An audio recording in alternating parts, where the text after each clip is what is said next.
अस्सलाम वालेकुम, आप देख रहे हैं प्रोग्राम डिबेट और मैं हूं आपका मेज़बान सैयद साजिद हसन। जैसा कि फील्ड मार्शल सैयद आसिम मुनीर का मैसेज आपने सुना, ये दुश्मन को पैगाम था। GHQ के अंदर मार्का हक की मरकजी तकरीब के दौरान फील्ड मार्शल आसिम मुनीर ने कहा कि हम अपने हर बेगुनाह पाकिस्तानी के खून का बदला लेंगे और दुश्मन इस खुशफहमी से दूर हो जाए कि वो इस वक्त हमको नेस्तो नाबूद कर देगा। पाकिस्तान पहले से ज़्यादा कारगर जवाब देने की पोजीशन के अंदर है और मार्का हक के हवाले से जो तकरीबात का सिलसिला जारी था वो अब भी पूरा महीना जारी रहेंगी। पाकिस्तानी कौम जो है वो 10 मई को पाक फौज ने जो दुश्मन को शिकस्त दी थी उसका जश्न मनाती हुई नजर आ रही है और 10 मई को पाक फौज ने दुश्मन के तारीकी में किए गए हमले का जो तारीखी जवाब दिया था उससे पूरी कौम सरशार है और इसीलिए फील्ड मार्शल आसिम मुनीर भी सीना चौड़ा करके इस बात का इजहार करते हुए नजर आ रहे हैं, दुश्मन को दो टोक पैगाम देते हुए नजर आ रहे हैं कि इस बार अगर तुम आए तो तुमको पहले से ज्यादा कारगर जवाब दिया जाएगा। जो दो सूरत हाल बनी हुई है पाकिस्तान की मशरकी सरहदों की और मगरबी सरहदों की, इस सूरत हाल के अंदर पाक फौज जो है मुकम्मल तौर पर सूरत हाल को टैकल करने को तैयार है। मार्का हक के हवाले से आज के प्रोग्राम के अंदर हम बात करेंगे और जो पाकिस्तान के मसाइल हैं, जो सूरत हाल है, जो पाकिस्तान सालिसी का किरदार अदा करता हुआ नजर आ रहा है अमेरिका और ईरान के मुज़ाकरात में, इस हवाले से भी गुफ्तगू करेंगे क्योंकि हमने देखा है कि बात बनते बनते बिगड़ती हुई नजर आ रही है। एक तरफ अमेरिका की जानिब से तजावीज़ पेश की जाती है, ईरान उनको मुस्तरद कर देता है। अब हमने गुज़िश्ता रोज देखा कि अमेरिकी सदर डोनाल्ड ट्रंप ने ईरान की तजावीज़ जो थी उनको मुस्तरद कर दिया और कहा है कि ये जो है किसी भी तरह जो है काबिल एतमाद नहीं है, तमाम तर चीज़ें जो हैं उनको दोबारा से रिव्यू करना पड़ेगा। तो इसका मतलब यही है कि पूरी दुनिया के अंदर जो महंगाई का तूफान है, आबना हुर्मस की बंदिश की वजह से और जो मसाइल हैं, खास तौर पर पाकिस्तान के अंदर पेट्रोलियम मसनूआत की कीमतों में इजाफा हो रहा है, ये मसाइल अभी खत्म नहीं होंगे, इनका सिलसिला जारी रहेगा। ये मसाइल कैसे हल हो सकते हैं और अमेरिकी सदर डोनाल्ड ट्रंप की इंपीचमेंट के बारे में मुआवजे के हवाले से जो अमेरिका के अंदर आवाज बुलंद हो रही है, ये किस हद तक कारगर साबित होगी और अमेरिकी सदर जो चीन के दौरे के ऊपर जा रहे हैं क्या वो कुछ हासिल कर पाएंगे या फिर कुछ गिफ्ट वगैरह लेकर जाने की जो बात हो रही है कि अमेरिकी सदर जो है वो चाइना को नीचा दिखाने के लिए बहुत सी चीजें,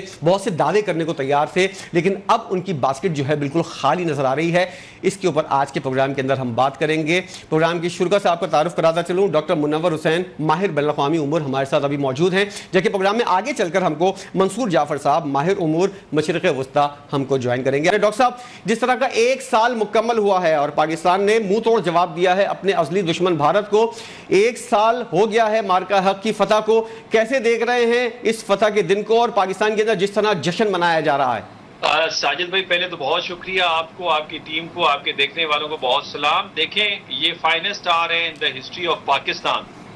और इसमें बहुत सारी चीजें मुनफरद हुई हैं। एक तो ये मुनफरद हुई है कि पूरी कौम एक सीसा पिलाई दीवार के तौर पे उभरी, चाहे वो आपकी आर्म फोर्सेज हो और आर्म फोर्सेज में चाहे आपकी एयरफोर्स हो, नेवल फोर्स हो, लैंड फोर्स हो, और फिर इसके अलावा आपकी रेंजर्स और पुलिस, और फिर आपकी गवर्नमेंट के इदारे हो, आपके सियासतदान हो, आपकी एकेडेमिया हो, आपकी फॉरेन ऑफिस हो, यहाँ तक कि आपके जो मीडिया वॉरियर्स हैं जिस तरह आप, इन लोगों ने एक सीसा पिलाई दीवार बनकर अपने अपने मोर्चों पे भारत को शिकस्त से दोचार किया। तीसरी इसकी यूनिकनेस ये थी कि ये पहली मर्तबा हुआ है कि इस जंग के नतीजे में हर मुल्क ने, चाहे वो किसी भी साइड का है, उसने पाकिस्तान को अप्रिशिएट किया है। स्पेशली जो आपके की प्लेयर्स हैं international politics and regional politics में, उन्होंने पाकिस्तान को न फकत अप्रिशिएट किया है बल्कि पाकिस्तान की सफारती जितने भी इनिशिएटिव्स हैं किसी भी इशू को रिजॉल्व करने के लिए, उसकी हिमायत की भी यकीन दहानी करवाई है। ये भी यूनिकनेस है। फिर इसके अलावा जो एक और यूनिकनेस आपको नजर आई कि पहली मर्तबा जिस तरह सिंक्रोनाइज हुआ है आपका सैटेलाइट, आपके सेंसर्स, आपके प्लेटफॉर्म्स, इससे पहले इसका मुजाहरा आपको नजर नहीं आता था। तो मेरा ख्याल है बहुत सारी जहतों में आपने अपनी जो ताकत का इजहार है वो बहुत ज्यादा मुअस्सर अंदाज से करवाया है। बिकॉज ताकत को रखना सिर्फ जरूरी नहीं है, उसके अंदर बढ़ावा और उसका इजहार भी बहुत जरूरी है। अगर आपने इस अनार्किक इंटरनेशनल पॉलिटिक्स में सरवाइव करना है और रिस्पेक्टफुली आगे बढ़ना है। जैसा कि डॉक्टर साहब आपने कहा कि ताकत को सिर्फ संभाल के नहीं रखना, इसको जो है अपग्रेड भी करना है। हमने देखा कि फतेह 3 मिसाइल का जो है कामयाब तजुर्बा किया गया। अब अमेरिका से खबरें ये आ रही हैं कि F-16 के अंदर जो है उसको भी अपग्रेड किया जाएगा, रेडार सिस्टम उसको लगाया जाएगा। GF-17 तैयारा जो पाकिस्तान का है, चीन के ताउन से बनाया है, उसने पूरी दुनिया के अंदर जो है सबको सरप्राइज कर दिया है और कामयाबी के झंडे गाड़े। तो अपग्रेडेशन और मजबूत दिफा जो है, जो पाकिस्तान का एक तरह से हथियार था, उसको अपग्रेड करने का भी सिलसिला जारी है। तो आप समझ रहे हैं कि पाकिस्तान सिर्फ दिफा को नाफिज नहीं कर रहा, दिफा का निफाज नहीं कर रहा, बल्कि उसको अपग्रेड भी कर रहा है, उसको मजबूत भी करता हुआ नजर आ रहा है। बिल्कुल आपने सही कहा, लेकिन इसकी वजह जो है पॉलिसी ऑफ सेल्फ रिलायंस है। 1990s में जो आपने सैंक्शंस बर्दाश्त किए, उसके बाद आपने फैसला किया कि अपने डिफेंस को आपने सेल्फ रिलायंस पे ले जाना है और उसको डाइवर्सिफाई करना है। और यही वजह है कि आज आपके पास JF थंडर 17 है, ज़रार टैंक है, हिंगोर क्लास की आप जो सबमरीन्स हैं उनको भी आप अपने टेक्नोलॉजी अपने यहाँ ट्रांसफर कर रहे हैं। और फिर आपने फतेह मिसाइल का जिक्र किया। ये फतेह मिसाइल सिर्फ 3rd जनरेशन का नहीं है, इसमें 5th जनरेशन का भी मौजूद है, जिसका टेस्ट हो चुका है, लेकिन उसका अभी हमने उसको अया नहीं किया है दुनिया के सामने। और इसने बड़े मौसर अंदाज से हिट किया था इंडिया को। तो इसमें कोई शक नहीं है कि लगातार ताकत के अंदर बढ़ावा नजर आ रहा है। और ताकत के बढ़ावे का असूल सिर्फ मुल्की सतह पे तरक्की नहीं होती, बल्कि अलायंसेस बना के भी होता है। बिकॉज दूसरी तरफ भी एक नया अलायंस बन रहा है जिसमें आपको गठजोड़ नजर आता है हिंदुत्वा का और जोशवाइट्स का, चाणक्य का और जोशवाइट्स का। और उसमें बदकिस्मती से एक दो कोई हमारे अरब दोस्त भी हैं, कुछ अफ्रीका से भी शामिल हो सकते हैं, उसके अलावा ग्रीस भी हैं। लेकिन अल्हम्दुलिल्लाह आप देख रहे हैं कि उसके अंदर भी एक नया स्ट्रक्चर मुरतब पा रहा है, जिसमें फिलहाल हम क्वाड के फार्म में हैं, जिसमें मिस्र, सऊदी अरब, तुर्की और पाकिस्तान और आगे जाके इंडोनेशिया और ईरान भी उसमें उसका हिस्सा बन सकते हैं। तो मेरा ख्याल है कि ये सिलसिला चल रहा है और चलते रहना चाहिए। हमेशा याद रखें, डायनामिक नेशंस वो होती हैं जो लगातार तब्दीलियों के अंदर से गुजरें और हर चीज के अंदर बेहतरी लेकर आए। और चाहे वो सियासत है, चाहे मैशियत है, चाहे दिफा है, चाहे समाजियात है, चाहे ताल्लुकात हैं। और मेरा ख्याल है अल्हम्दुलिल्लाह आपकी जो लीडरशिप है, जिसके बारे में मैं कहता हूं right man at the right job at the right time, ये हमें नजर आ रहा है। और अगर हमने कामयाबी से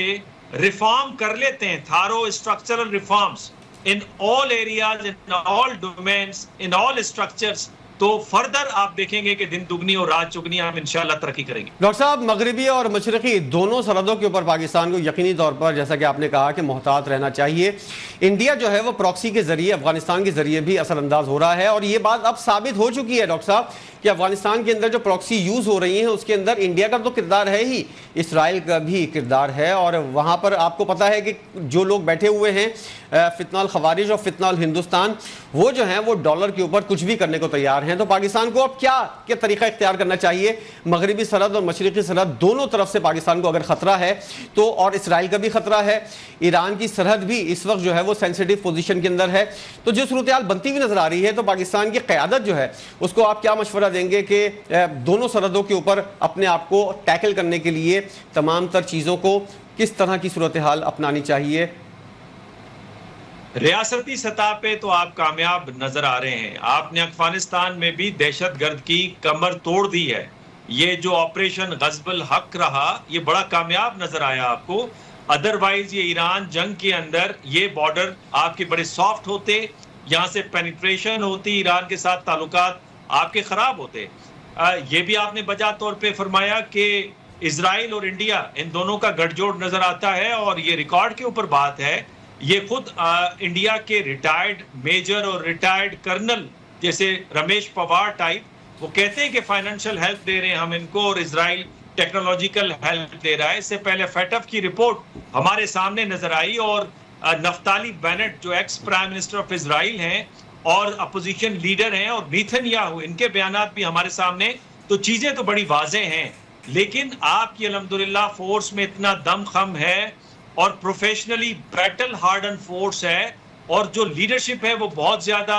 रैशनल भी है और प्रोफेशनल भी है। और यही वजह है कि आपके पास कैपेबिलिटी के साथ साथ आपकी क्रेडिबिलिटी जो है उसमें बहुत ज्यादा आपको इजाफा नजर आ रहा है। अलबत्ता इसको हमें रीजनल अप्रोच भी हमें अडॉप्ट करनी होगी, बिकॉज अफगानिस्तान में जो कुछ हो रहा है, भारत जो कुछ कर रहा है, इजराइल जो कुछ कर रहा है,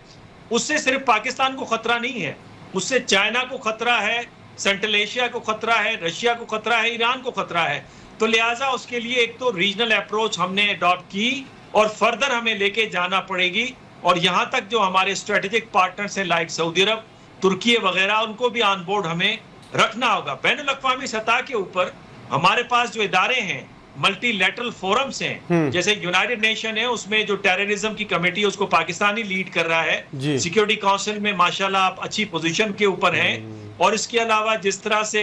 आप शंघाई कोऑपरेशन के अंदर मौजूद हैं, नॉन अलाइनमेंट मूवमेंट जो है उसके अंदर आप मौजूद हैं। मेरा ख्याल ये मुख्तलिफ फोरम्स हैं जहाँ पे इस आवाज को आप उठा सकते हैं और जो अफगानिस्तान में पनपने वाली दहशत गर्दी है उसका किला कमा कर सकते हैं। ठीक है डॉक्टर साहब, बहुत अहम बात की आपने। मंसूर जाफर साहब माहिर उमूर मशरिक़ वस्ता भी हमें ज्वाइन कर चुके हैं। मंसूर साहब, आपके वक्त का भी बहुत शुक्रिया। जैसा कि अभी डॉक्टर साहब बता रहे थे कि हमको हर फोरम के ऊपर जो है वो आवाज़ उठानी है। पड़ोसी मुल्क अफगानिस्तान जो है वो यूज़ हो रहा है, इंडिया उसको यूज़ कर रहा है अपनी प्रॉक्सी के ज़रिए। और दूसरी बात यह है कि अब ये बात भी साबित हो गई है मंसूर जाफर साहब कि अफगानिस्तान के अंदर जो है वो इसराइल भी इन्वॉल्व है और पाकिस्तान को नुकसान पहुंचाने में उसका भी एक मेन किरदार है। जैसा कि डॉक्टर साहब ने कहा, हर फोरम को तो पाकिस्तान यूज़ कर रहा है। और कौन कौन से ऑप्शन आप समझते हैं? दिफाई तौर पर तो इन लोगों को हम वैसे भी कंट्रोल कर रहे हैं, जंग बंदी बेशक हो चुकी है, लेकिन जो भी कार्रवाई होती है उसका टिका कर जवाब भी दिया जाता है। इसके अलावा आप क्या समझते हैं और कौन कौन से ऑप्शन है पाकिस्तानी क़यादत के पास जिनको यूज़ करना चाहिए?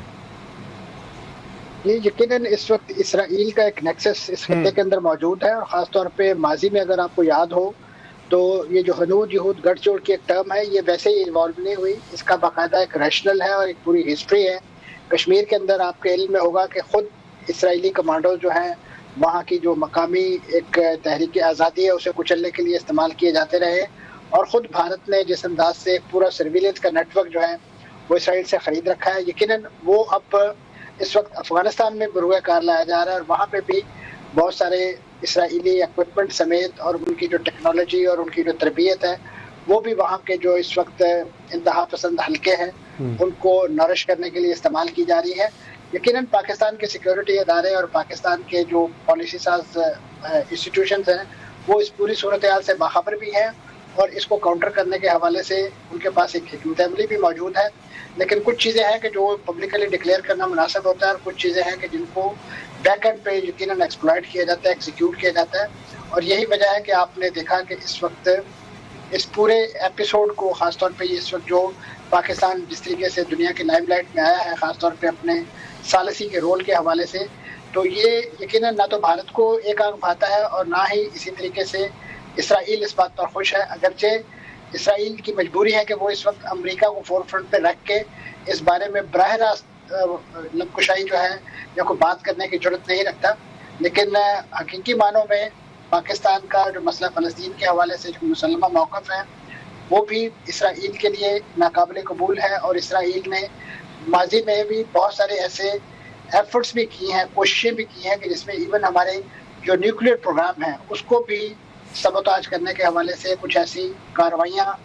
उनके यहाँ से प्लान भी की गई। लेकिन अल्हम्दुलिल्लाह हमारे जो सिक्योरिटी इदारे हैं, हमारी जो फ़ज़ाइया है, उन्होंने उसको बहुत पहले प्रियम्प्ट करके जो है वो एक लिहाज से नाकाम भी बनाया।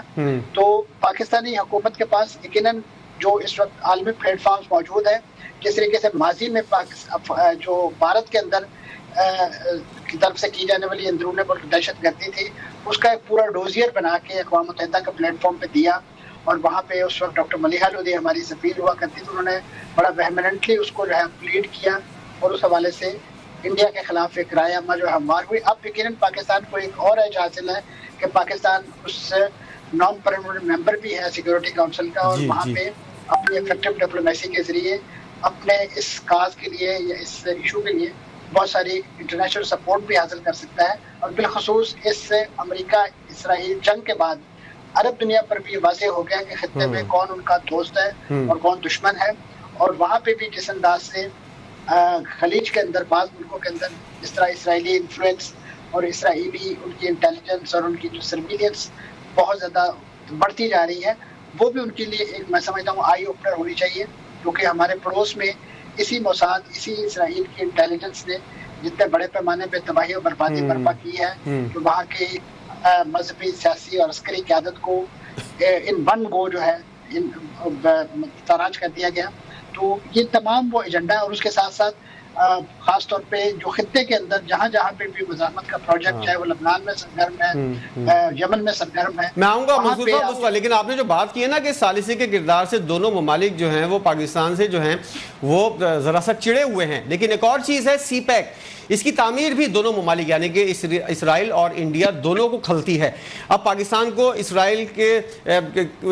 जो चीज़ें हैं उसके ऊपर प्रॉक्सी के ज़रिए उसको भी टैकल करना है, इंडिया की प्रॉक्सी जो है अफगानिस्तान के ज़रिए अगर आती है उसको भी टैकल करना है। सी पैक की तामीर के लिए पख्तूनख्वा और बलूचिस्तान के अंदर अमन अमान की सूरत हाल बहुत अच्छी होनी चाहिए, आइडियल होनी चाहिए, तभी सी पैक जो है वो कामयाब रहेगा। हम दुश्मनों को पीछे धकेलते हैं अफगानिस्तान के बॉर्डर से, वो कुछ अरसे के बाद दोबारा आ जाते हैं। आप क्या समझते हैं मंसूर साहब, इसका मुस्तकिल हल क्या है? जी यकीनन ये तो एक इमीडिएट कंसर्न हमारा मौजूद है, खासतौर पे जो हमारे यानी शुमाली जो इलाके हैं वो जिस अंदाज से दहशतगर्दी की लपेट में है, और उसके साथ साथ जो और वहाँ पे जो मेन टारगेट है, क्योंकि जो वहाँ पे जो लोकल पॉपुलेशन है उसकी जो वेलबींग, इक़्तिसादी वेलबींग जो है वो सबसे बड़ा मैं समझता हूँ एक सपोर्ट फराहम करती है CAPEC का रूट और CPEC का जितना भी प्रोजेक्ट है। उसके साथ साथ इस वक्त चीन की जो मिडिल ईस्ट के अंदर जो है इन्फ्लुएंस, वो भी वन रोड बेल्ट जो है ये प्रोजेक्ट वहाँ पे भी, और वहाँ पे भी अमेरिका ने एक प्रोजेक्ट लॉन्च किया है इसराइल की मदद से और इंडिया की मदद से, जिसे I2U2 का नाम दिया गया है, और वो भी बुनियादी तौर पे वहाँ पे जो वन बेल्ट रोड है उसको सबोताज करने के लिए एक स्कीम जो है वो इवॉल्व की गई थी, ताकि ज़मीनी रास्ते से खलीजी ममालिक को यूरोप की मंडियों तक जो है एक्सेस दी जाए और इसराइल तक एक्सेस दी जाए। और ये वो एक मंसूबा था कि जिसका डायरेक्ट इम्पैक्ट जो है वहाँ पे उस रीजन में भी वो वन रोड बेल्ट प्रोजेक्ट जो है वो चाइना इस वक्त लेके चल रहा है, वहाँ पे भी पढ़ना था। तो मैं समझता हूँ कि इस वक्त पूरी जो एक रीजनल पॉलिटिक्स है, खासतौर पे जो जियो पॉलिटिक्स, अगर आप उसका एनालिसिस करें तो आपको मालूम होगा कि ये बिल्कुल राइट था, इस पर इफ्तिताही काम होना था, लेकिन ये 23 अक्टूबर 2023 का जो है 7 अक्टूबर 2023 का जो वाकया है, उसके बाद ये पूरे का पूरा इनिशिएटिव जो है वो फ्लॉप हो गया, नाकाम हो गया, और फिर इसराइल को अपने एक लिहाज से सिक्योरिटी का कंसर्न लाहक हो गया, और ये पूरा का पूरा खित्ता जो है। तो मैं समझता हूँ कि ये इन दोनों इश्यूज को हमें क्लब करके देखना होगा, क्योंकि अगर हम आइसोलेशन में इसको टैकल करने की कोशिश करेंगे तो शायद हमारे पास उस हवाले का इंफ्रास्ट्रक्चर, उस हवाले की सलाहियत ना हो, लेकिन उस रीजन का जो कंसर्न है मैं समझता हूँ उसे भी इस वक्त उनमें भी अवेयरनेस पैदा करने की जरूरत है कि उनके मफादात किस प्रोजेक्ट के साथ बेहतर है। और यही वजह है कि इस वक्त डोनाल्ड ट्रंप साहब चीन के दौरे के हवाले से जिस पेचोताप का शिकार है, क्योंकि उनके पास इस वक्त ना तो चीन को धमकाने के लिए कोई ऐसा टैरिफ का कार्ड है, और इसी तरीके से जो ईरान के मामला थे वो भी इस वक्त मामला हल की तरफ जा रहे हैं, तो लिहाजा वो उस कार्ड को भी नहीं खेल सकते। तो इस वक्त अमेरिका को हकीकी मानों में ये जो वन बेल्ट रोड है उसके हवाले से भी उसके कंसर्न, और साथ ईरान के साथ उसकी जो लिंकेज है, जो उनका एक स्ट्रेटेजिक माहिदा है तकरीबन $25 अरब का, वो भी उनके लिए एक सुहाने रूह है। जिस ईरान को वो माशी तौर पे ताराज करना चाहते हैं, उसके लिए जो अल्टरनेट है वो भी मैं समझता हूँ कि इस वक्त जो अमेरिका के निशाने पर है, और चाहे उसमें वो सपोर्ट पाकिस्तान की तरफ से हो, किसी दूसरी तरफ से हो, अगरचे इस वक्त तो अमेरिका पाकिस्तान के सामने मैं समझता हूँ सरनी को इस लिहाज से है कि पाकिस्तान ने उन्हें जिस अंदाज से बेल आउट किया है इस पूरे क्राइसिस के अंदर, अपनी सालिसी का ऑप्शन पेश करके। बहुत अहम बात की मंसूर साहब, जिस तरह की सूरत हाल अभी बनती हुई नजर आ रही है, आपने खित्ते की बात की और खास तौर पर ईरान अमेरिका मुज़ाकरात के हवाले से बात की, हम देखते हैं कि बात बनती बनती एकदम से बिगड़ती हुई नजर आती है, मुतालबात पेश किए जाते हैं दोनों जानिब से और लगता ऐसा है बाज़ दफ़ा कि अब मुआहदा हो जाएगा या किसी ना किसी इनिशियल सतह के ऊपर जो है वो दस्तखत की पोजीशन हो जाएगी, लेकिन ऐसा होता नहीं है। अभी ताज़ा बयान मैंने देखा है कि ईरानी वज़ारत ख़ारजा के तर्जुमान ने कहा है कि गैर माकूल अमरीकी मुतालबात कबूल नहीं, ज़रूरत पड़ने पर भरपूर जवाब देंगे। तो अमरीका की जानिब से जो जवाब आया है ईरान के मुतालबात का वो भी सबके सामने है। अमरीकी सदर डोनाल्ड ट्रंप ने इन मुतालबात को मुस्तरद कर दिया है। तो आप क्या समझते हैं, बात बन रही है या इसी तरह बात बनती है, थोड़ा टाइम लगता है, उसके बाद सूरत हाल किसी नतीजे के ऊपर पहुंचती है? देखिए, जो एक मैं समझता हूँ एक गट फीलिंग या गट रद्द-ए-अमल जो डोनाल्ड ट्रंप साहब देने के आदी हैं, वो कम से कम मामलात को खराब कर देता है और जितना होमवर्क उससे पहले किया गया होता है वो एक बदअतमादी का शिकार हो जाता है। क्योंकि अगर वो कहते हैं कि वो इससे मुतमिन नहीं है तो सिंपल उनका एक जुमला कि मैं इससे खुश नहीं हूँ ये काफी नहीं है। वो जिस मुल्क के सदर हैं उन्हें कम से कम अपने अवाम को और दुनिया को एक रैशनल बताना चाहिए वो किस बिना पे खुश नहीं है। वो पॉइंट, वो नुकात, उसकी वजाहत की जानी चाहिए, बजाय ये कि वो धमकी का लहजा इस्तेमाल करें। वो एक रैशनल अप्रोच या एक मंतकी अप्रोच अपनाए। यही वजह है कि ईरान की जो वजारत खारजा के तर्जुमान का जो रद्द-ए-अमल है वो हकीकी मानों में दुरुस्त अक्कासी करता है कि एक गैर मंतकी रद्द-ए-अमल उन्होंने दिया है, इर्रेशनल रद्द-ए-अमल है। अगर उन्हें किसी बात पर एतराज है तो वो उसकी वजाहत करें ताकि उसको एड्रेस किया जा सके, उस पर बात की जा सके। प्रॉब्लम यह है कि इस वक्त वो जिस टाइम गेनिंग के प्रोसेस में थे उनका यह ख्याल था कि शायद हम बैकएंड पे जिस अंदाज से ईरान को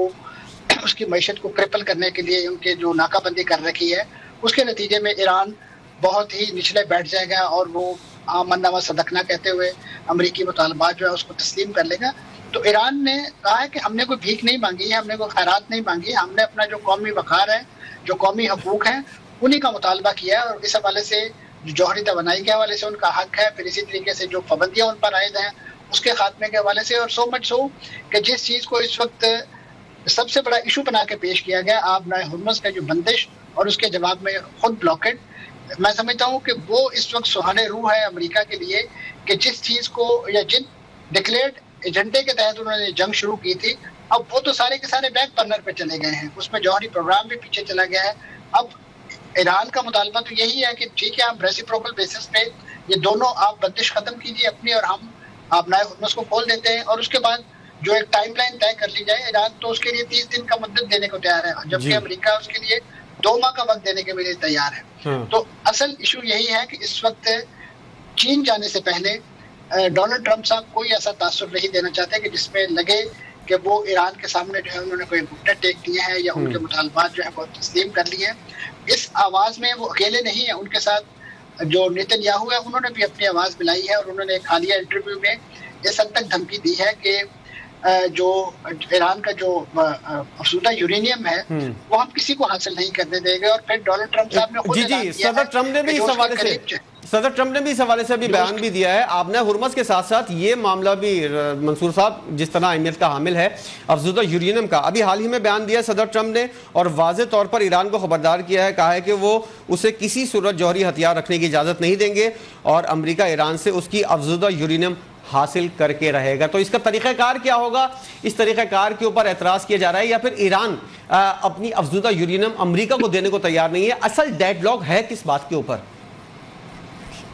असल डेडलॉक जो है जी वो इस वक्त आपने हुर्मुज़ी है कि ये खुलेगी तो उसके बाद ये आप समझ लीजिए शाह कलीद है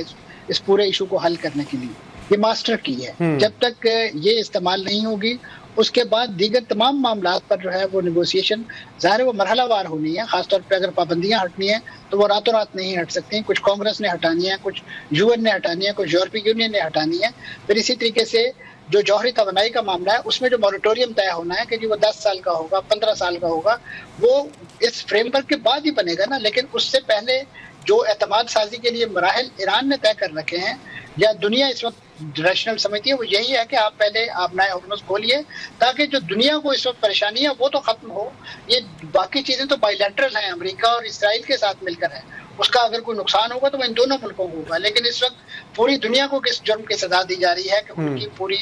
जो बहरी गुजरगाह है, जो आबी गुजरगाह है और खासतौर पर जो बहरी जहाजरानी है वो तमाम की तमाम इस वक्त बंद है। उसके नतीजे में एक बदहाल मईशत पाकिस्तान समेत दुनिया के तमाम मुल्कों का मुकद्दर बनती जा रही है। तो वो चीज़ इस वक्त हल होना ज़रूरी है और इसी वजह से डोनाल्ड ट्रंप साहब क्योंकि इसकी अहमियत को समझते हैं, उनके पास जो बैरूनी दबाव है वहाँ इस्तेमाल करते हैं। ईरान के पास दाखिली तौर पे यकीनन ये एक चोक पॉइंट है, वो इस दबाव को इस्तेमाल करता है और यहाँ पे एक जिसे कहना चाहिए एक टग ऑफ वॉर वाली सिचुएशन आपको दिखाई देती है। लेकिन ईरान भी यकीनन इस वक्त उसके बारे में जो इस वक्त खुद अमेरिकी थिंक टैंक्स के बारे में पेशगोई कर रहे हैं, वो इस बात की निशानदेही कर रहे हैं कि तकरीबन ईरान अपनी इस मौजूदा सूरत हाल के अंदर 5 से 6 माह जो है वो सर्वाइव कर सकता है अपनी इस बुरी तरीन मईशत और इस बुरे तरीन हालात के अंदर। ये एक ऐसी मैं समझता हूँ पेशगोई है या एक रीडिंग है कि जो डोनाल्ड ट्रंप साहब के लिए परेशानी का बायस है, क्योंकि उससे कम मुद्दत में उनका वस्त मुद्दती इंतखाब आ जाना है जिसमें दूध का दूध और पानी का पानी हो जाना, ना फिर उनके पास शायद ना ये सदारत रहेगी और ना ये मनसब रहेगा, जिसके नतीजे में इस वक्त उन्होंने दुनिया का अमन और सुकून जो है वो ताराज कर रखा है। और फिर यकीनन अपना उनका जो सियासी मुस्तकबिल जिस अंदाज से किसी जिसे कहना चाहिए तबाही और बर्बादी का शिकार होना, वो भी एक अलग से मंजर होगा। मंसूर साहब एक और चीज़ वाज़े कर दीजिएगा ज़रा कि ये जो सूरत हाल बनी हुई है, मामलात बनते हैं बिगड़ते हैं, एक तरफ से मुतालबात पेश किए जाते हैं, दूसरी तरफ से मुस्तरद किए जाते हैं, तो सिफाती सतह पर ये तमाम तर चीज़ें टाइम लेती हैं या फिर हम समेत पूरी दुनिया जो है वो कुछ ज़्यादा जज्बाती है और जल्दबाजी का मुजाहरा कर रही है। कहा यह जाता है कि ऐसी चीज़ें जो 47-50 साल पुरानी हों उनको हल होने में टाइम लगता है, वक्त लगता है, तो हम लोग कुछ ज़्यादा उम्मीद लगाए हुए हैं कि मामला जल्दी हल हो, ये चीज़ें अपने टाइम पे ही हल होंगी जब तक दोनों फरीक जो है वो एग्री ना हो। देखिए, आप अगर 47 साल की बदअतमादी को एक साइड पे भी रख दें और रिसेंट हिस्ट्री को स्टडी करें तो आप समझ सकते हैं कि 2015 में जो JCPO पर फाइनल एग्रीमेंट हुआ था उस पर 2.5 बरस लगे थे और वो सिर्फ एक इशू था जौहरी तवानाई का, जौहरी मामले का। अब तो उसके साथ 20 और कॉम्प्लेक्स इशू हैं, उसमें पाबंदियों के खात्मे का मामला है, आपना हुर्मुज़ का मामला है, फिर इसी तरीके से जो ईरान का मिसाइल प्रोग्राम है, ईरान का जो एक इलाकाई एजेंडा है खासतौर पर हिजबुल्लाह, हमास और हुसियों की हिमायत के हवाले से, उनके साथ तालमेल के हवाले से बहुत सारे कॉम्प्लेक्स इश्यूज हैं। तो लिहाजा इस पे तो आप समझ सकते हैं उससे ज्यादा मुद्दत जो है सर्फ हो सकती है। सिर्फ और सिर्फ 2.5 साल तो मैं समझता हूँ एक मुताद बात की जा रही है और ये एक टाइम टेकिंग प्रोसेस है। इसमें ना तो रातों रात पाबंदियां खत्म होगी और फिर दूसरी बात ये है कि क्या ईरान को जो सबसे बड़ा कंसर्न है कि वो इस मुज़ाकरात के अमल के नतीजे में कहीं एक बार फिर यानी चौथी बार तो किसी जंग का शिकार नहीं कर दिया जाएगा जिस तरह माजी में। यही वजह है कि वो चाहता है कि इस माहदे की गारंटी फराहम की जाए कि इस वक्त इसराइल और अमेरिका उन पर दोबारा हमला नहीं करेंगे और वो कोई इनफरादी ममालिक ना करे। वो अक़वाम मुत्तहिदा के चैप्टर 7 के तहत UN सिक्योरिटी काउंसिल का जो प्लेटफॉर्म है वो उसकी गारंटी फराहम करे ताकि कल को कोई वायलेशन हो तो इनकी कोई गोशमाली करने वाला भी हो, कोई ऐसा फोरम हो कि जो इनके खिलाफ कोई तादीबी कार्रवाई कर सके। सिर्फ और सिर्फ ममालिक को जिस अंदाज से ये बुली करके और उनको दबाव में लाके जो है उनसे मकासद हासिल करते हैं वो पोजीशन ना हो। तो ये वो सारा मैं समझता हूँ सिनेरियो है जिसको देखते हुए यकीनन कोई भी जी होश या जी फहम आदमी इस बात की तवक्को नहीं रखता कि ये मामला रातों रात हल हो जाएगा या 1-2 माह के अंदर हल हो जाएगा। एक टाइम टेकिंग है, लेकिन बात वही है कि जो भी बड़ा स्टेप उठाना जाना चाहिए वो आज या कल में उठाया जाना चाहिए। मंसूर जाफर साहब, जिस तरह की आपने बात की है कि अमेरिकी सदर जो है चाइना के दौरे से पहले कुछ ना कुछ हासिल करना चाहते हैं, अगर ऐसी कोई चीज़ होती है कि उनके हाथ खाली हों तो आपको ये दौरा होते हुए नजर आ रहा है। अब कुछ दिन बाकी रह गए हैं, इस वक्त मुलतवी करना, कैंसिल करना जो है वो अजीब सी बात होगी। तो आप समझते हैं कि कुछ हाथ में ना हो तब भी अमेरिकी सदर जो है वो चाइना का दौरा करेंगे? जी, अगर वो इसको दूसरी बार मुलतवी करते हैं तो मैं समझता हूँ सियासी तौर पे उनकी बहुत बड़ी नाकामी और उनके लिहाज से एक बड़ी जिसे कहना चाहिए शर्मसारी का मामला होगा कि वो अपने मामलात को जो है वो हल नहीं कर सके। क्योंकि इस वक्त चाइना में अगर वो जाते हैं तो यकीनन वहाँ पे सिर्फ और सिर्फ उनका कोई ईरान का इशू जो है वो ज़ेरे बहस नहीं आएगा। वो जिस अंदाज से चाइना को साइडलाइन करने के लिए जो टैरिफ वॉर करते रहे हैं और अब भी उनके खिलाफ जिस अंदाज से इक़दाम जो है वो कर रहे हैं, उन्हें उनके जवाबदेही भी तो करनी होगी। क्योंकि ईरान की जंग तो आज नहीं तो कल खत्म हो जाएगी, लेकिन चीन के साथ उनके मामला तो आगे भी चल रहे हैं और ख़ासतौर पर वो रेयर अर्थ मिनरल्स के जो उनका बड़ा ख्वाब है वो चाइना से हासिल करना चाहते हैं ताकि उनके यहाँ जो चिप्स की इंडस्ट्री है, जो इस तरह की जो इंडस्ट्री है वो डेवलप होनी है, जो मोबाइल फ़ोन बनने हैं, वो सारी की सारी। क्योंकि अमेरिकी अवाम को तो ये चीज़ें चाहिए ना, उन्हें ये जंगों से तो कोई दिलचस्पी नहीं है। उन्हें तो शायद ये भी मालूम ना हो कि इस वक्त अमेरिका किस मुल्क के खिलाफ जंग कर रहा है या लड़ रहा है, क्योंकि दाखिली तौर पर अमेरिकी अवाम की दिलचस्पी जंगों में नहीं होती, वो अपने दाखिली मामलात में इस कदर उलझे होते हैं। और यही आपने देखा कि इस वक्त उनके खिलाफ जो मुजाहरे हुए वो उनकी पॉलिसियों के हवाले से हुए कि वो जिस अंदाज से मुल्क को चला रहे हैं बादशाह के तौर पर, उनके खिलाफ अवाम निकले और उसमें एक ज़ैदी आंसर जो है यकीनन ईरान पर जो चढ़ाई और गैर ज़रूरी चढ़ाई, उसके खिलाफ भी अवाम का गुस्सा आपने देखा। लेकिन मैं समझता हूँ कि इस वक्त जो डोनाल्ड ट्रंप साहब को उजलत है वो यकीनन अपने दौरा चीन के हवाले से है। वो जैसी भी हालत होगी उसमें, क्योंकि जो इस वक्त उम्मीद जाहिर की जा रही है कि शायद 13 तारीख को वो वहाँ रवाना होंगे और 14 को पहुंचेंगे और फिर 16 को उनकी वापसी भी है और 15 की रात को ज़ाहिर है निकलेंगे। तो इनके पास 2 दिन है सिर्फ और सिर्फ इन मामलात को। तो अभी आज हम 11 तारीख में हैं, तो मैं समझता हूँ कि उनके पास 2 दिन इस वक्त मौजूद है। तो उसमें कोई ऐसी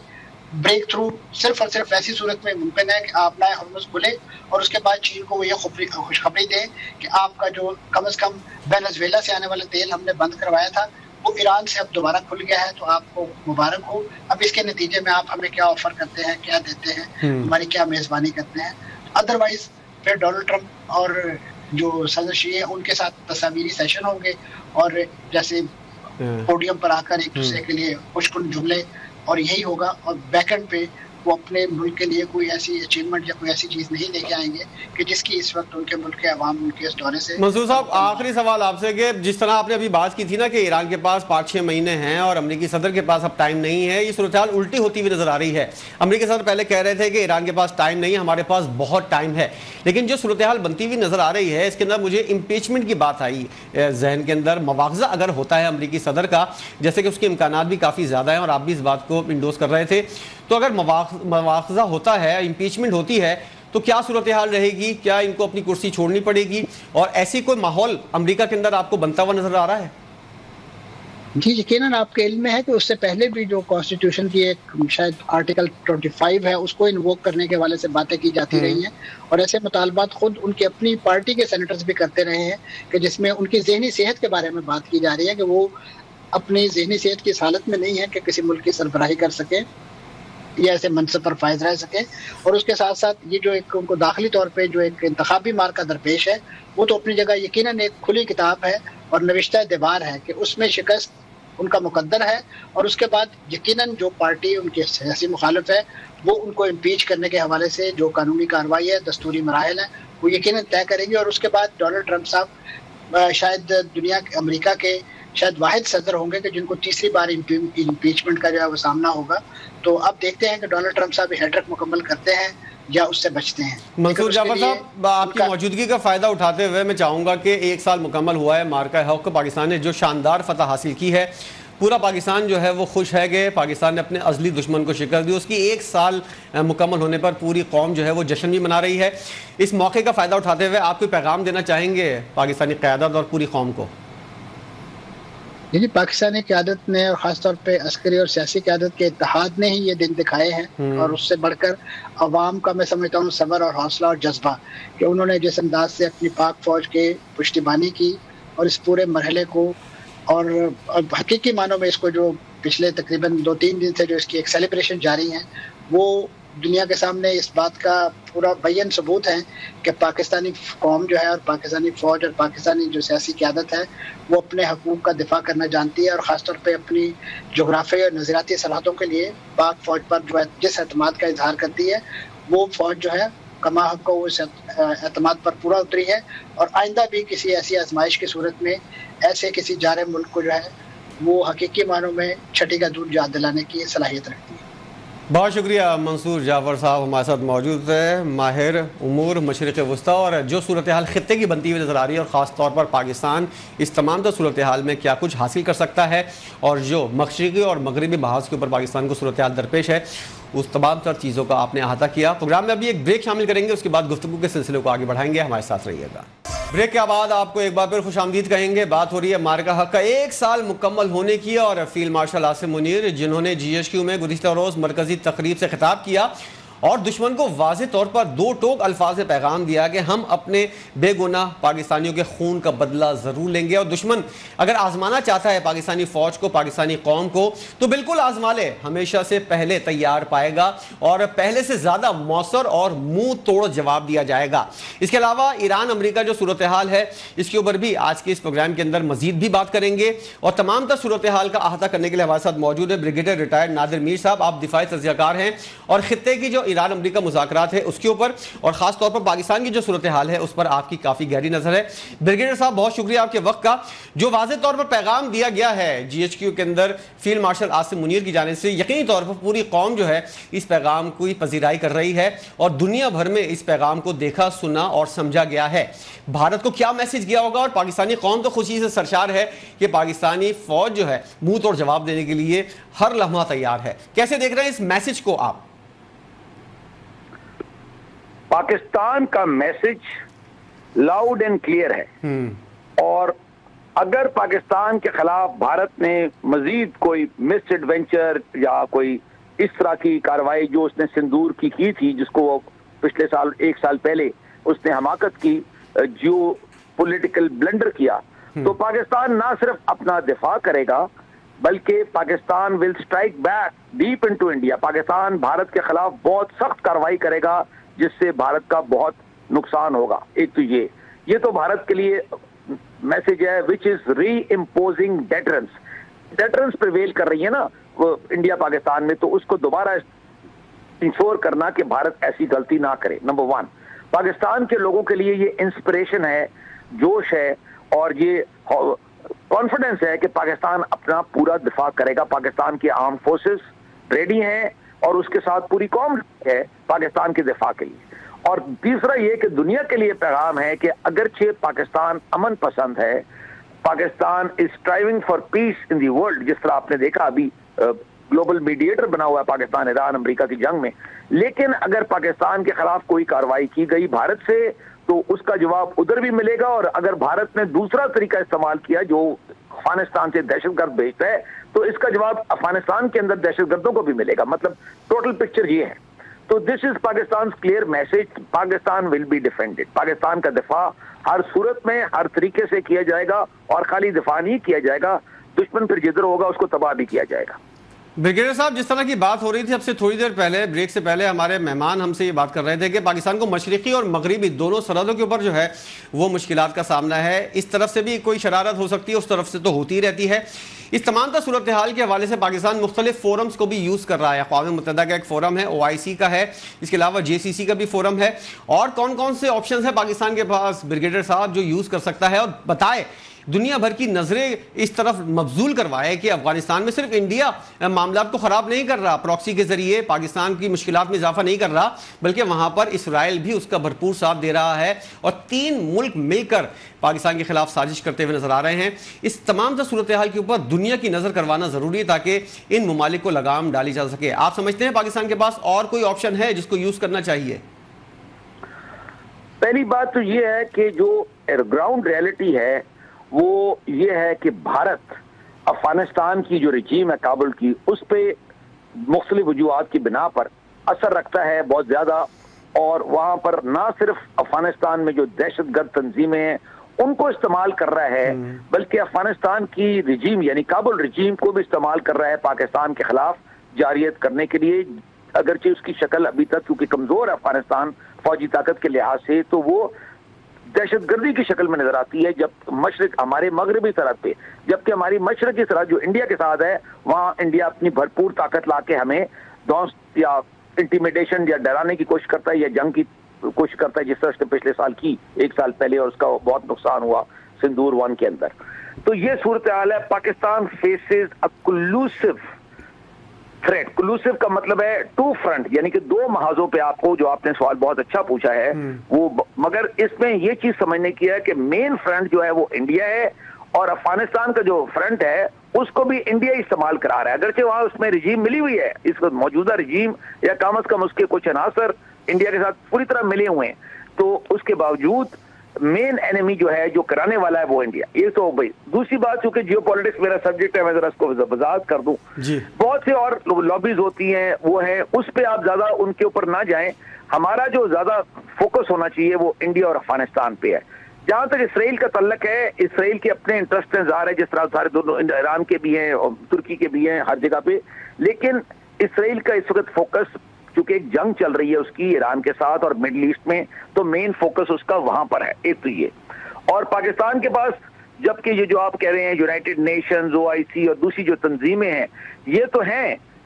बताने के लिए या अपना केस बताने के लिए, या जो कोई कर रहा है उस दहशतगर्दी के अलावा जारियत, वो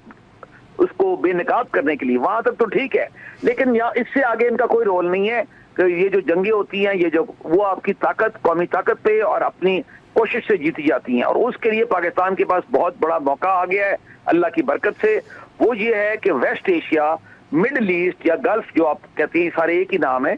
उसके अंदर पाकिस्तान को जाने का मौका मिल रहा है, फौजी ताकत लाने का, क्योंकि वहां एक नया आर्किटेक्चर ऑफ सिक्योरिटी, यानी कि आप देखें ना, ईरान US वॉर जो हुई, उससे बहुत सी चीजें निकली है ना। अभी तो बातचीत भी पाकिस्तान करा रहा है, उनके दरमियान अमन लाने की कोशिश कर रहा है कि जंग ना बढ़ जाए ईरान और अमेरिका की, और खत्म हो जाए। लेकिन इसके अलावा वहां आपने सारी चीजें नोट की कि वहां पर जो गल्फ स्टेट्स हैं, खासतौर पर सऊदी अरेबिया, उसकी भी रिक्वायरमेंट है, और गल्फ स्टेट्स की भी, कि उनको सिक्योरिटी प्रोवाइडर कोई और भी हो अमेरिका के अलावा, क्योंकि अमेरिका तो फुल टाइम उस पर एक जंग में मुलविस है और पूरी तरह उनको साथ नहीं दे सका। तो पाकिस्तान के लिए बहुत भरपूर मौका आ गया है, और पाकिस्तान की फौज और एयरफोर्स का एक हिस्सा ऑलरेडी वहां है, और इंशाल्लाह वक्त के साथ और भी ज्यादा वहां आ जाएगी। तो उससे ये होगा कि ये आपका सऊदी अरेबिया के अंदर एक मिलिट्री अलायंस तो पहले ही है आपका, उनका डिफेंस पैक्ट, उसके अंदर उसकी जो फिजिकल नौयत है ना, ये तो कागज पे लिखा हुआ है ना, मिलिट्री अलायंस तो कागज का एक पर्चा जो आपने साइन किया है, मगर उसको इंप्लीमेंट कैसे कराएंगे, वो आपकी फौज और एयरफोर्स बैठी है, they are the custodians of the real power. एक दूसरा, तुर्की के साथ हमारा बहुत अच्छा क्लोज तल्लक है, आपको पता है, और इंशाल्लाह भी और बढ़ जाएगा। इसी तरह मिस्र के साथ, तो ये मिस्र, तुर्की, सऊदी और पाकिस्तान, अगर ये चार मुल्क और बाकी गल्फ के छोटे ममालिक भी कुछ इसमें शामिल हो जाएं, ये चार मुल्क बुनियादी बड़े मुल्क, ताकतवर मुल्क, इनका अलायंस बन जाए, यानी कि इकट्ठे कोलिशन बन जाए, तो इससे ना सिर्फ पाकिस्तान को मिडिल ईस्ट में और वहां पर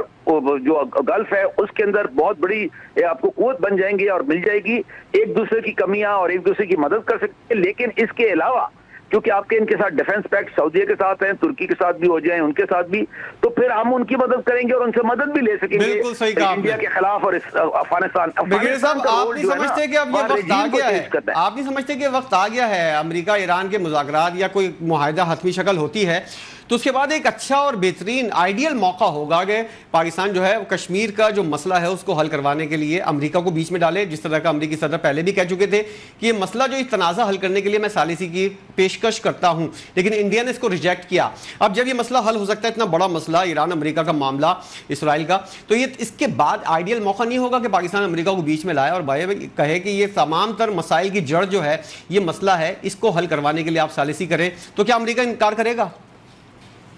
पाकिस्तान को जो सोच है ना वो अपनी तब्दील करनी चाहिए। पाकिस्तानी सोचते हैं इस तरीके से कि रूस क्या करेगा, अमेरिका क्या करेगा, चीन क्या करेगा। मैं पाकिस्तानी स्टूडेंट्स को और पाकिस्तानी यूथ को और दानिश्वरों को भी जो टॉक्स देता हूं उनमें, मैं सेमिनार्स में मैं ये कहता हूं कि आप ये सोच छोड़ दें, इसी वजह से पाकिस्तान का बहुत नुकसान है। आप ये कहें कि हमने क्या करना है, यानी कि पाकिस्तान ने क्या करना है, मैंने क्या करना है, इस पे आए और हमने ये कश्मीर का मसला उठाना है। बहुत अच्छा सवाल है आपका, लेकिन वी हैव टू, अमेरिका करे या ना करे, हम इसको उठाएंगे अमेरिका के साथ भी, जाहिर है, और उनसे ये जो लेवरेज है जो आप उनके लिए कर रहे हैं, तो आप इसको बेस बनाएंगे। जो आपका सवाल है बहुत आला सवाल है आपका, कि भाई ईरान की और US की, अमेरिका की अगर जंग बंदी या अमन हो सकता है या मसले को हल निकल सकता है, तो इंडिया कश्मीर का जो मसला है उस पे इंडिया काबिज है, उसको उठाया जाए। तो बिल्कुल इसको तो कोई डिस्कशन ही नहीं है ना, it has to be done. और चाहे अमेरिका मदद करे फुल टाइम या ना करे, बहरहाल, या कोई और मुल्क करे, मसला तो उठ सकता है और उठाया जाएगा और उठाया जाना चाहिए। ये हो गई बात। दूसरी चीज जो हमें करनी चाहिए कश्मीर के अलावा, खास तौर पे अगर हम इसमें कामयाबी हासिल कर लेती है। और इवन विदाउट, अगर हमें पूरी कामयाबी, क्योंकि देखे ना, ये जरूरी नहीं है कि बहुत बड़ा मुआहदा हो जाए, अगर वॉर टर्मिनेशन भी हो जाए, जंग बंदी भी हो जाए पक्की ईरान यूएस के दरमियान, तो उसमें भी पाकिस्तान नहीं का बहुत बड़ा किरदार है, क्योंकि दूसरा तो मीडिएटर है ही कोई नहीं आपके सामने। पाकिस्तान नहीं कराया ना जो हो रहा है। आज प्रेसिडेंट ट्रंप को सुन ले, बाकी लोगों को सुन ले, वगैरह वगैरह। सो दूसरी चीज जो पाकिस्तान को उठानी चाहिए मेरे मुताबिक, क्योंकि मैं डिफेंस एनालिस्ट के अलावा जियो पॉलिटिशियन हूँ, मिलिट्री हिस्टोरियन और मैं नेशनल रिफॉर्मर हूँ। पाकिस्तान की बात करता हूँ मैं, खाली फौजी बात या खाली फौजी एंगल से बात नहीं करता, मैं तो पूरे पाकिस्तान की बात करता हूँ। वो ये है कि पाकिस्तान की, देखिए, सबसे इंपॉर्टेंट चीज जो पाकिस्तान की है वो पाकिस्तान के अवाम है, और उसके लिए आपको इकोनॉमी चाहिए। तो जो हमारे पे कर्जे चढ़े हुए हैं, फॉरेन जो कर्जे चढ़े हुए हैं, फॉरेन लोन्स, जो अफगानिस्तान की जंगों की वजह से और दूसरी जंगों का, आपका 150-200 बिलियन डॉलर का तो नुकसान हुआ था अफगानिस्तान की ये जंगों के अंदर, जो आपने क्लेम ही नहीं किया। तो आपको सबसे पहले तो वो लेना चाहिए। आप अपने कर्जे जो है, फॉरेन लोन्स जो है, उसको राइट ऑफ कराएं, उनको माफ करवाएं अमेरिका से और बाकी ताकतों से मिलकर। अगर आप उनका मसला हल कर रहे हैं, दुनिया का मसला हल कर रहे हैं, तो आप अपना मसला क्यों नहीं हल कराते? तो ये तो मैं गवर्नमेंट को, स्टेट को ये कहता हूँ, मैं कह रहा हूँ, पहले भी कहा है, अभी भी कह रहा हूँ आपके चैनल से, और आपको भी कहना चाहिए कि कश्मीर का एक मसला और दूसरा फॉरेन लोन्स को राइट ऑफ कराना, ये दो मसले पाकिस्तान को उठाने चाहिए। बहुत शुक्रिया ब्रिगेडियर रिटायर्ड नादिर मीर साहब, बहुत अहम बातें की हैं आपने, और जिस तरह के मौक़ों की आपने बात की है कि पाकिस्तान के पास एक बेहतरीन मौका है कि अपने कर्जे माफ़ करवाए, और कश्मीर का जो देरीना मसला है, जो दो ममालिक के अंदर फसाद की जड़ बना हुआ है, इस मसले को हल करवाया जाए ताकि पाकिस्तान भी जो है वो सुकून का सांस ले सके। प्रोग्राम आपने देखा, देखने का बहुत शुक्रिया। मुझे इजाज़त दीजिए, अल्लाह हाफिज़।